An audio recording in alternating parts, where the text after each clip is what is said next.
Salut tout le monde, salut les monégasques, bienvenue pour une nouvelle vidéo.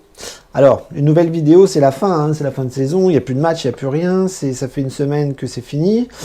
Et on était très heureux après le match de Lens, et on l'était un petit peu moins il y a quelques jours après le match de Manchester United, qui malheureusement, n'a pas gagné la Ligue Europa. Donc, qui dit échec de Manchester United, dit tour préliminaire et barrage pour l'AS Monaco. Et ça, c'est vraiment la mauvaise nouvelle de la fin de saison, parce qu'on aurait vraiment voulu s'éviter ça. On aurait vraiment voulu avoir l'AS Monaco directement qualifié en Ligue des Champions, parce que ça veut dire que là, ça modifie un petit peu les plans de plein de choses. Ça veut dire que ça va modifier les plans du mercato, ça va modifier les agendas, ça va être la modification aussi de la préparation, ça veut dire que les joueurs vont devoir revenir peut-être plus tôt, certains ne seront pas revenus parce qu'il y aura des compétitions internationales comme l'Euro par exemple. Donc ça va être un sacré cirque pour préparer ces matchs-là qui vont arriver début août. Et voilà, ça va arriver très vite et c'est très compliqué. C'est très compliqué parce que les tours préliminaires et les barrages, c'est pas des matchs faciles, c'est pas des matchs simples.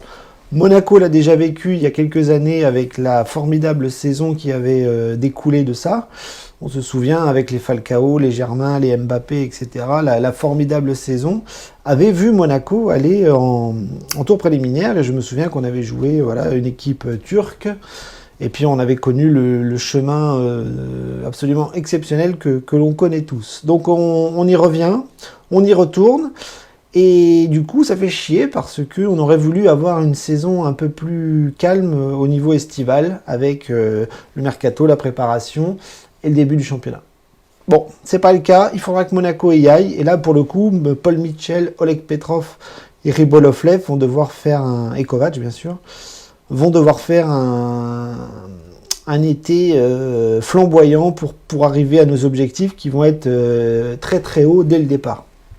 Donc voilà ma petite vidéo, c'est pour faire un petit peu le bilan de tout ça. On va revenir alors rapidement, je ne vais pas rentrer dans les chiffres, je ne vais pas rentrer dans chaque joueur, je ne vais pas rentrer dans le détail de chaque joueur.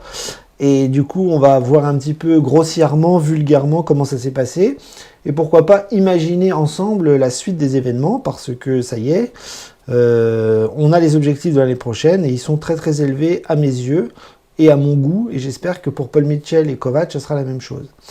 Donc voilà, donc je voulais commencer un petit peu par le bilan de la saison, très rapidement. Voilà, le classement a été exceptionnel pour nous. C'est-à-dire que quand la saison a commencé avec l'arrivée de Kovac, on n'avait pas d'ambition aussi haute que ça. On était dans des années très compliquées, des années galères. Et on avait très peur du changement parce qu'on n'arrêtait pas d'enchaîner les entraîneurs.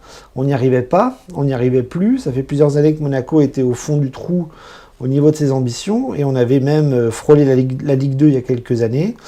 Et on était dans une spirale infernale avec chercher un entraîneur qui fonctionne, chercher des joueurs qui fonctionnent, chercher une dynamique qui fonctionne. Et on était passé par Thierry Henry, par Jardim, par Moreno, et on avait fini par Kovac. Mais c'était aussi synonyme de l'arrivée de Paul Mitchell, qui lui est un mec énorme dans le métier, qui a une vision, qui a des contacts, qui a une philosophie extrêmement intéressante quand il construit un projet sportif. Et à Monaco, on le voit, depuis qu'il est arrivé, il y a beaucoup de choses qui ont changé en bien. Donc la saison, c'est Kovac qui est arrivé, et il nous a emmenés à la 3e place de Ligue 1, ce qui est absolument inespéré, ce qui est absolument incroyable, parce qu'au départ, on pensait que Monaco devait retrouver l'Europe, mais on ne pensait pas qu'on y arriverait de sitôt. Peut-être 2 ans pour y arriver. Et là, on y est arrivé en 1 an avec une 3e place de fou qui a dépassé toutes nos espérances en tant que supporters. Donc c'est un travail réussi, c'est un travail payant pour Petrov, pour Mitchell, pour Kovac et pour les joueurs qui ont réussi à amener le club aussi haut cette année avec la Ligue des Champions au bout. On voulait l'Europe. La Ligue Europa, c'était une saison réussie. Eh ben non, les Monégasques ont réussi à aller encore plus haut en décrochant le podium et la Ligue des Champions, ce qui est exceptionnel. C'est synonyme aussi de saison exceptionnelle sur le plan sportif, parce que dans l'autre compétition dans laquelle Monaco était, c'était la Coupe de France, avec un format un peu modifié, une compétition un peu différente de d'habitude, mais Monaco a réussi à aller en finale de la Coupe de France. Donc on l'a perdu, mais quand on joue contre le PSG, c'est forcément très très très difficile. Je pense qu'on avait les armes pour rivaliser avec le Paris Saint-Germain, mais on l'a perdu, on s'est planté. On est arrivé justement en fin de saison très fatigué sur les rotules et on a vu que ça n'a pas tenu. Et malheureusement, on n'a pas gagné la finale, mais si on fait le bilan avec un peu de recul, on s'aperçoit qu'une finale de Coupe de France et un podium avec une Ligue des Champions au bout, c'est une saison réussie. Il n'y a pas de trophée, même si on peut considérer qu'un podium de Ligue 1 et une finale de Coupe de France, c'est des traces qui vont rester dans l'histoire et dans le palmarès. Oui, dans l'histoire du club, tout simplement. Il n'y aura pas la coupe au bout, mais ça fera partie d'une des belles et grandes saisons de l'AS Monaco cette saison. Et je pense qu'on peut absolument mettre la totalité de la saison sur le plan positif, avec pour moi pratiquement tout qui aura été réussi, avec tous ces changements et avec ce groupe, cet effectif qui aura amené Monaco au plus haut cette saison. Alors j'aimerais un petit peu parler du style Kovac, parce que je vous ai dit qu'on a eu beaucoup de changements, beaucoup d'entraîneurs qui sont passés et qui n'ont pas forcément réussi à emmener le club aussi haut que cette saison. Et je pense que voilà, le succès passe avant tout par l'entraîneur, par Kovac. Alors quand Kovac est arrivé, ça a été un petit peu l'inconnu pour pas mal de supporters, parce qu'on n'avait pas l'impression que Kovac était un grand entraîneur, parce qu'il avait plus ou moins réussi dans les clubs dans lesquels il était passé. Mais si on regardait en détail, on voit qu'il a quand même eu beaucoup de résultats positifs, beaucoup de succès, beaucoup de réussites, et notamment à Francfort, notamment au Bayern Munich. Mais le Bayern Munich, c'est un club à part, c'est-à-dire que vous pouvez mettre n'importe qui, c'est un club qui est dans l'obligation de gagner tout le temps. Et on a des stars dans ces clubs-là, des monstres au sein de l'effectif. Et c'est difficile de juger un entraîneur aussi dans des grands clubs comme ça. C'est un peu le cas pour le Paris Saint-Germain, c'est un peu le cas pour des clubs comme United, City, etc. C'est compliqué de juger le travail d'un entraîneur dans un grand club avec des facilités financières et avec des facilités de coaching. Hein. On l'a vu un petit peu avec Zidane au Real Madrid, mais là, Kovac, au-delà du Bayern de Munich, ce qu'on a pu voir, c'est qu'il avait réussi pas mal de belles choses sur ses débuts avec les jeunes, notamment avec la Croatie, mais aussi avec Francfort. C'est-à-dire Francfort, c'est un club un petit peu en dessous du Bayern de Munich, et on a vu qu'il avait réussi de très très très belles choses. Il avait emmené le club aussi sur un très très très très haut niveau en Allemagne, et on se demandait est-ce qu'en France il allait pouvoir le faire. Donc on a vu que oui, il a réussi. Je pense que la méthode Kovac, on l'a tous assimilée, on l'a tous compris, les joueurs aussi. Et on a vu que c'est une philosophie qui est très en adéquation avec le joueur qu'il était. Moi, j'ai l'âge d'avoir connu Kovac en tant que joueur, et je me souviens d'un joueur agressif, hargneux, battant, gagneur. Voilà, un gros caractère qui ne faisait pas semblant sur le terrain et qui se donnait à 1000%. Avec une technique assez élevée aussi, hein, je me souviens, hein, les Kovac, c'était quelque chose en Croatie. Et finalement, on retrouve ça en tant qu'entraîneur, et cette année à Monaco, c'est ça qu'on a apprécié.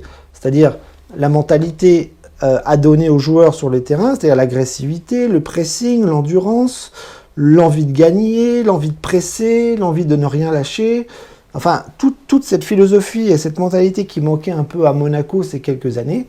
Et Kovac a instauré ça avec surtout un énorme travail aux entraînements. Parce qu'il n'y a pas de résultat le week-end s'il n'y a pas un énorme travail à l'entraînement. Je pense qu'à l'entraînement, il a réussi à mettre ça en place, c'est-à-dire de la combativité, du pressing, de l'intensité et surtout l'envie de gagner. C'est un peu bateau de dire ça, mais il y a des entraîneurs qui n'arrivent pas à le faire passer, à le transmettre aux joueurs. Et lui, il a pris un groupe qui était déjà préétabli, hein, parce qu'il est arrivé aussi entre Moreno et lui-même. Et on avait des joueurs qui étaient là déjà d'avant et qu'on n'avait pas forcément vu au niveau dans lequel on les a vus cette année. Donc Kovač arrive à mettre en avant toute cette philosophie qui le caractérise. Et honnêtement, c'est extrêmement jouissif, nous, en tant que supporters, parce que c'est ce qu'on aime voir, voilà, des combattants. Des combattants. C'est-à-dire, vous avez toujours une équipe de guerriers qui n'a pas forcément une technique au-delà de la moyenne, où c'est pas des joueurs, c'est pas des stars hein, qu'on a à Monaco, c'est des joueurs, voilà, qui ont un énorme potentiel et qui arrivent à le mettre en avant avec un entraîneur qui arrive à jouer avec ça. Voilà, donc le style Kovač, c'est ça, c'est tout ce qu'on a vu cette saison, avec, comme je vous l'ai dit, la combativité, le pressing, l'endurance, l'envie de gagner, de ne rien lâcher, et surtout arriver à faire tourner aussi intelligemment tout un effectif pour ne pas mettre 11 joueurs en avant et mettre des remplaçants sur le côté. Non, lui, on a vu toute la saison, il a fait tourner à tous les postes.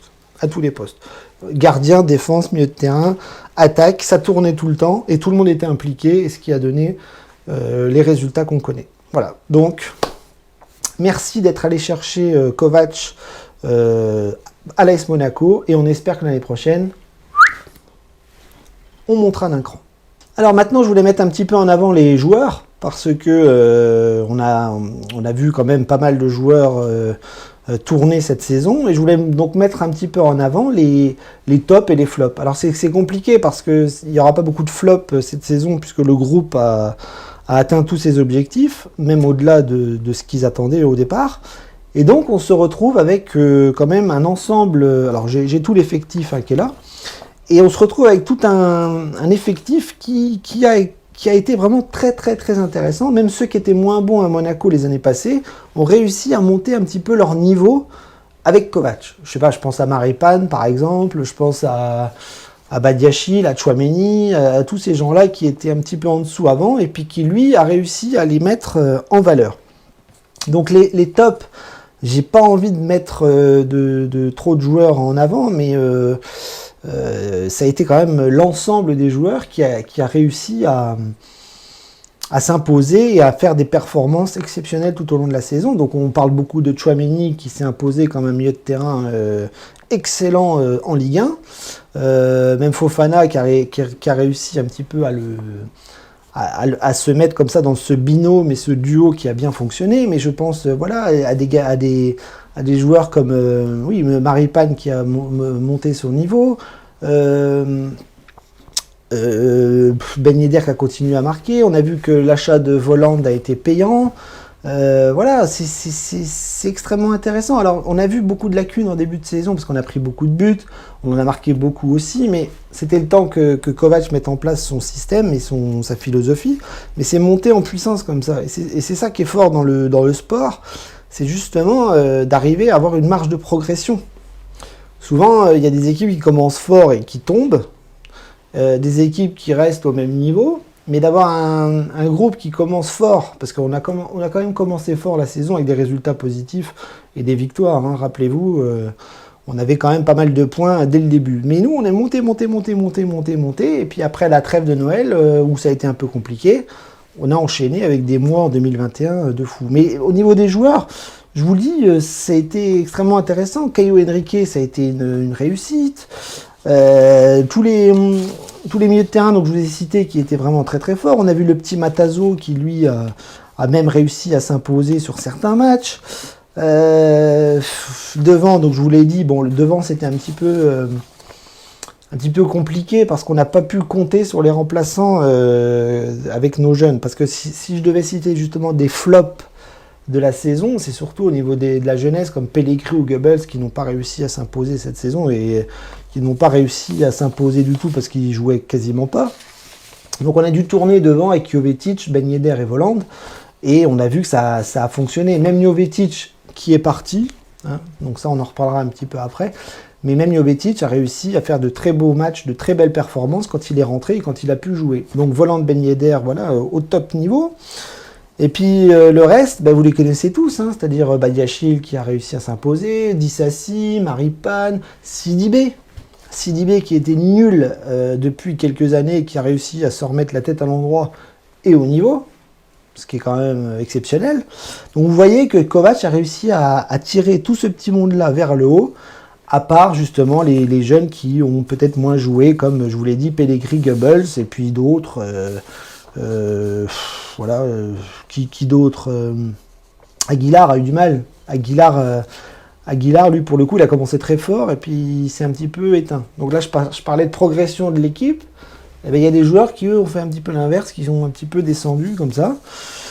Et puis voilà, tout ce mélange entre la jeunesse, l'expérience, Fabregas qui était là en plus en tant que papa que en tant que patron sur le terrain, même s'il nous a fait des performances exceptionnelles, notamment face au Paris Saint-Germain.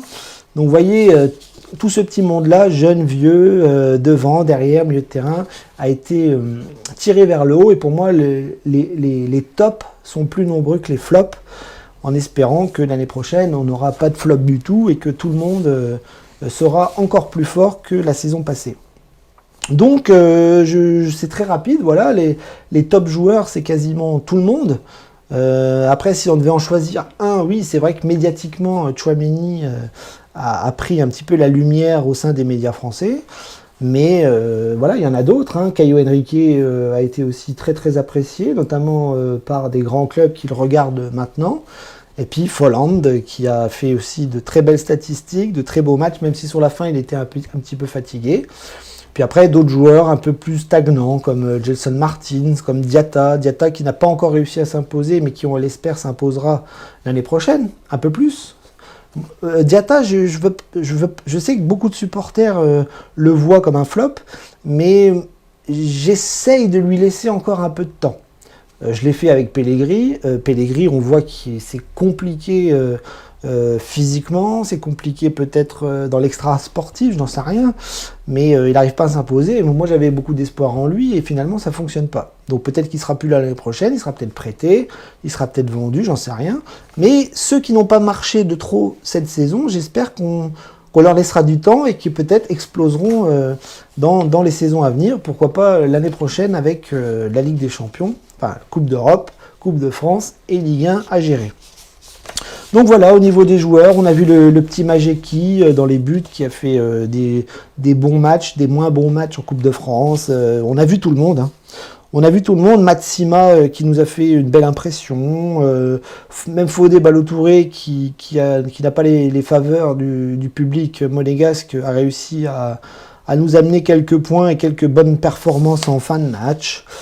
Qui d'autre voilà, je vous ai tous cités. Hein. J'ai parlé de Tchouaméni et de Caio Henrique. On pourrait parler aussi de Sofiane Diop.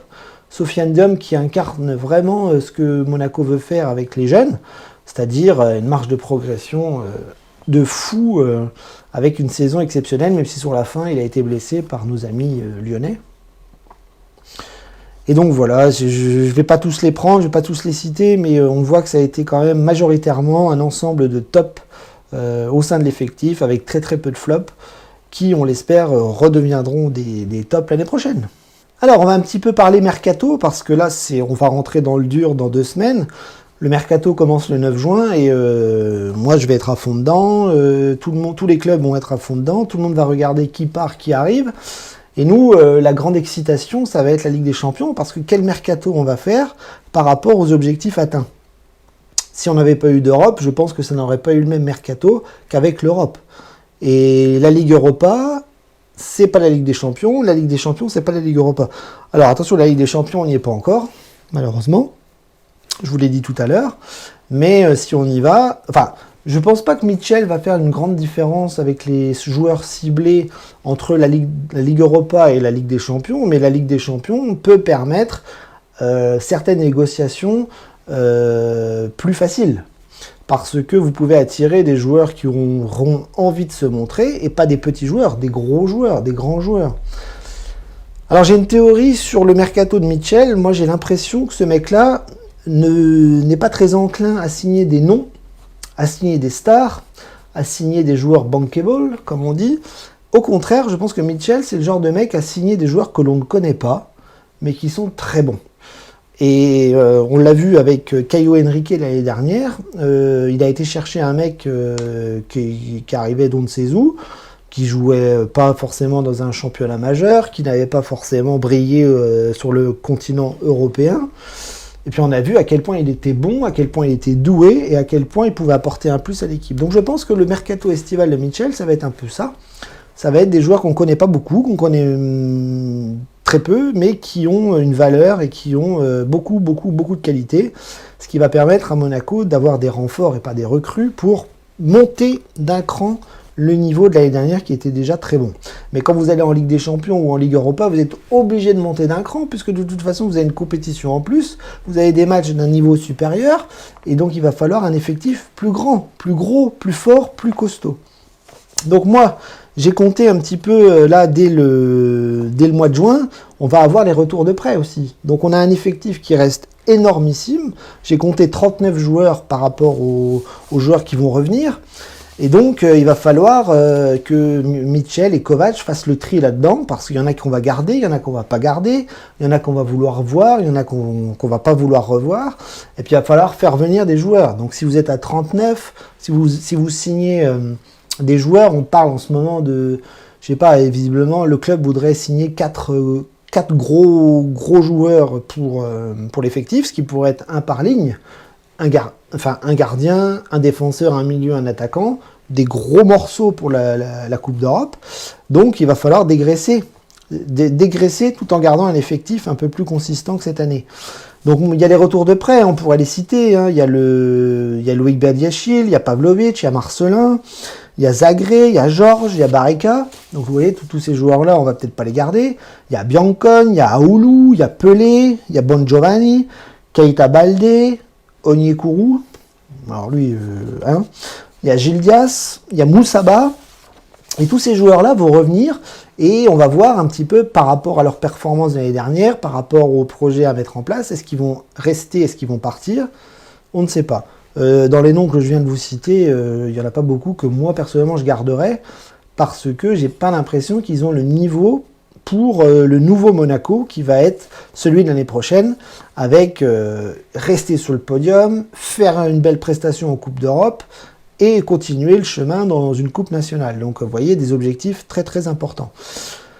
Donc voilà, on a une quarantaine de joueurs qui vont être là à la reprise, et on va voir si on garde tout ce monde-là, ou si ça part, ou si ça reste. Enfin, il va falloir aller vite, parce que les échéances arrivent très très très rapidement. On a déjà perdu Jovetic qui nous a dit au revoir, le club lui a dit au revoir, et moi je lui dis au revoir aussi, parce que c'est un magnifique joueur, un excellent joueur, qui malheureusement n'aura pas pu briller pleinement à l'AS Monaco à cause de son physique fragile et à cause de ses blessures. Et moi, je n'étais pas pour le garder à cause de ça, justement, pas pour ses qualités de footballeur qui sont exceptionnelles, mais pour le fait qu'il n'arrive pas à être constant et qu'il n'arrive pas à enchaîner les matchs au sein d'une saison. Donc c'est très bien qu'il parte, je lui souhaite tout le bonheur du monde ailleurs, et franchement, je le remercie d'avoir signé à Monaco, parce que c'est quand même un joueur très classe, très bon, et qui nous aura ramené des points, et qui nous aura ramené de très belles performances quand il était là. Voilà, Pellegrini, ça va être un peu le même profil, hein, c'est-à-dire que très blessé, souvent blessé, trop blessé, et on va voir si on le garde ou si on le prête pour la saison prochaine. Donc vous voyez, gros effectifs, beaucoup de contrats encore, et il va falloir faire le tri là-dedans pour laisser la place à des joueurs peut-être plus confirmés, plus forts, plus enclins à jouer la Ligue des Champions ou la Ligue Europa.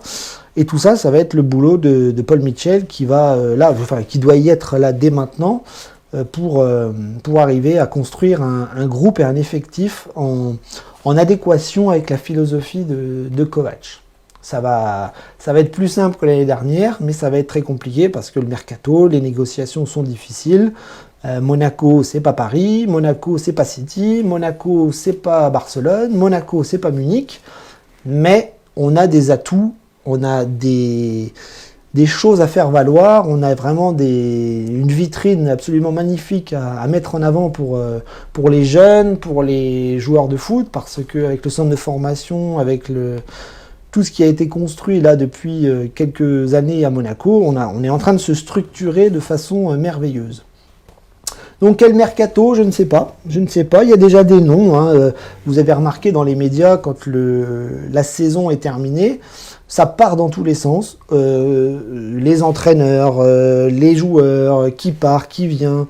Ça n'arrête pas de bouger. Tous les jours, vous avez des milliers d'informations qui vous arrivent. Et à Monaco, on a aussi des rumeurs. Des rumeurs tout aussi farfelues les unes que les autres. On entend un petit peu tout et n'importe quoi. À tous les postes. Gardien, défenseur, milieu, attaquant. On a des noms qui arrivent de partout, mais je ne suis pas sûr que ce soit la réalité du marché.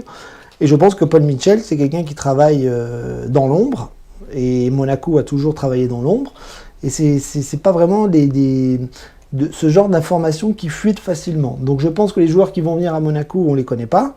On les connaîtra que le jour J ou le 24 heures ou 48 heures avant la signature. Mais je pense que Paul Mitchell va s'attaquer et est déjà sur le tarmac là, pour préparer la saison prochaine. Donc gros effectif, il va falloir dégraisser et il va falloir faire venir des monstres pour briller l'année prochaine. Alors pour conclure cette vidéo, eh bien que dire, les objectifs de l'année prochaine, quels seront-ils? Ben j'en sais rien. Je ne sais pas quels objectifs vont être l'année prochaine, mais si moi je devais espérer certains objectifs, ben j'ai envie de les mettre le plus haut possible, parce que on est monté d'un cran dans la représentation et dans les performances. C'est-à-dire que là, Monaco a fini 3e du championnat, est allé en finale de la Coupe de France, et ne peut pas s'arrêter là. Il faut surfer sur la dynamique et monter d'un cran pour justement bien figurer l'année prochaine en Coupe d'Europe, en Ligue 1 et en Coupe de France. Donc 3 compétitions à défaut de 2 l'année dernière. Donc là, il va falloir construire un groupe plus fort, plus compact, plus homogène, plus fort notamment sur le banc, parce que c'est ça qui peut nous manquer aussi, parce qu'il va falloir construire un 11 qui se connaissent, qui arrivent à jouer ensemble, qui adhèrent à la philosophie de Kovac s'il y a des nouveaux, parce que les anciens ont compris comment ça fonctionnait. Mais il va falloir remodeler tout ça, il y en a qui vont partir, il y en a qui vont arriver, il va falloir que Kovac arrive à trouver la mayonnaise rapidement, parce que dès début août, on est sur le pont de l'Europe et on est sur le pont de matchs presque couperés, quoi. Donc on n'aura pas le temps de s'ennuyer, on n'aura pas le temps de jauger un petit peu le groupe et l'effectif. Il va falloir être là, présent tout de suite, très fort tout de suite, et la préparation du mois de juillet, elle va être très très très importante. Même si l'euro, les compétitions, tout ça internationales vont foutre le bordel dans ces préparations justement.